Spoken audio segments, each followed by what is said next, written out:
এই আপুর মতো ভুল আপনারা কেউ করবেন না। এই আপু স্বামীর সাথে রাগ করে চলে গিয়েছিল বাবার বাড়ি। সে সিদ্ধান্ত নিয়েছে এই স্বামীর ঘর আর করবে না। সে বাবার বাড়ি যাওয়ার পর বাবার বাড়ির লোকজন তাকে বুঝিয়েছে যে সংসারটা যেন না ভাঙে, সংসারটা যেন থাকে। এখন বাবার বাড়ির লোকজন বোঝানোর পরে সে আবার নতুন করে স্বামীর বাড়ি আসে। স্বামীর বাড়ি এসেই তো সে অবাক। কারণ যে স্বামীর সাথে সে ঝগড়াঝাটি করে বাবার বাড়ি চলে গিয়েছিল, শুধু একটাই সমস্যা।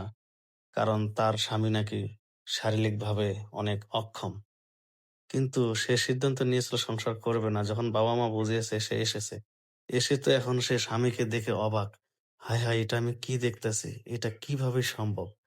যাকে আমি এত বকাঝকা করে বাবার বাড়ি চলে গিয়েছিলাম, আর আজকে দেখি সে অন্যরকম। মানে সে বুঝে উঠতে পারতেছে না তার সাথে এটা কি হচ্ছে।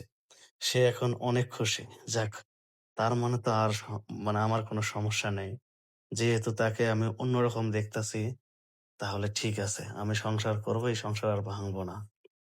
এখন সে তার স্বামীর কাছে গিয়ে বসলো এবং স্বামীকে ভালোভাবে দেখতাছে এবং তার ভয়ও, ভয়ও লাগতাছে যে এই দিন দুপুরে স্বামীর কাছে আসলো কেউ আবার দেখে নাকি।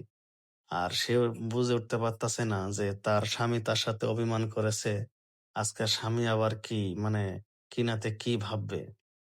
আসলে ভাই আমি একটা কথাই বলি, সবসময় মনে রাখবেন ভুল ডিসিশন নেওয়ার আগে একটাবার ভাবুন।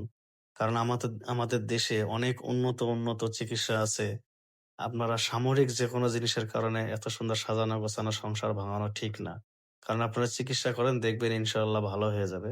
এখন দেখেন এই আপু যখন তার স্বামীকে জড়িয়ে ধরতে গিয়েছে, তার স্বামী দেখেন লাফ দিয়ে উঠেছে। "আরে তুমি? কোন সময় আসলা? আর তাছাড়া ঘরের দরজা সবকিছু খোলা। কেউ যদি দেখে তাহলে কি মান-সম্মান থাকবে?" সে বলতেছে, "আরে তুমি চিন্তা করো কেন, হ্যাঁ?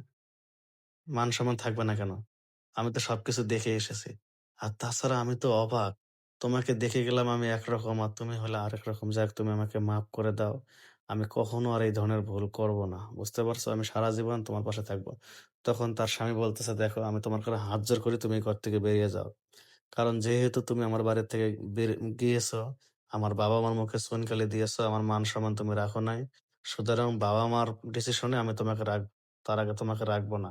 এখন দেখেন নিজের বউকে সে এই ঘর থেকে বের করে দিচ্ছে। আসলে তার যুক্তিটা কতটা সঙ্গত আপনারা অবশ্যই বলবেন যে সে ভুল করতেছে না ঠিক করতেছে।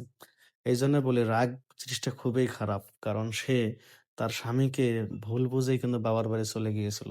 আজকে উনি ঠিকই বুঝতে পারতেছে যে আমার স্বামী ঠিক, আমি ছিলাম ভুল। দেখেন, মানুষের সমস্যা হতে পারে। ওই যে উনি এখন উন্নত চিকিৎসা নিয়েছে, উনি কিন্তু এখন ফুল সুস্থ। কিন্তু উনার মন মানসিকতা সব ঠিক আছে। যে আমার বউ যেহেতু ভুল করেছে, এখন আমার বাবা-মার অনুমতি নিয়ে তারপর আমি তাকে ঘরে তুলবো।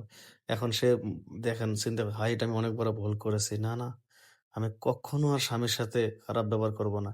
এই যে কান ধরতেছি এরপর থেকে মনোযোগ সহকারে সংসার করব।" এখন সে অন্য রুমের দিকে চলে যাচ্ছে। যদি ভিডিওটি ভালো লাগে প্লিজ শেয়ার দেবেন। আল্লাহ হাফেজ।